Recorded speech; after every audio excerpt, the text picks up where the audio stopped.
This is Afghanistan's top-rated TV network, Tolo. Media was one of the successes of the country in the last 2 decades. There are over 200 TV outlets, over 400 radio stations, and over 1,000 newspapers and magazines. But work is getting harder every day as the conflict intensifies. Tolo's news director, Lafullah Najafizada, holds his morning meeting to decide on the channel's coverage. He tells me the safety of his team must come first. Our number one priority is to make sure our colleagues are safe. And then, they're able to go out and do their job. It's for a lot of these journalists, they are showing the utmost level of bravery and commitment. The network that runs Tolo is now a thriving business, but it started as a single radio station. We spoke to the morning DJ, Masood Sanjar, 15 years ago. He'd previously had a very different life, the young newsreader on state radio when the Taliban were in control. I've never wanted to go out of Afghanistan. The only place I have been was Dubai, and that was the first trip of mine out of Afghanistan. If I go out, if other young people go out, if the other educated people go out, so who's building this country? So we have to work hard to get this country like Dubai.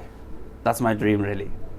When we spoke to you 15 years ago, you seemed optimistic about the future of Afghanistan. Are you optimistic now?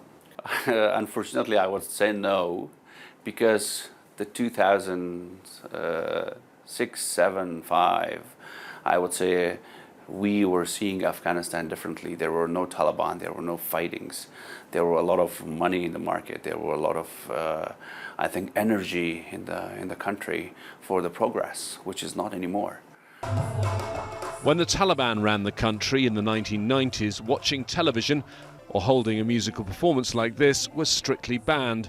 Staff here are understandably worried not just about the future, but about their safety right now. Afghanistan is without doubt one of the most dangerous places in the world to be a journalist or media worker. This network, Tolo, lost in 1 year in 2016 11 of their staff in a series of attacks. Afghan photographer Fatima Hosseini has been working to document the lives of women in the country. She told me of her daily concerns.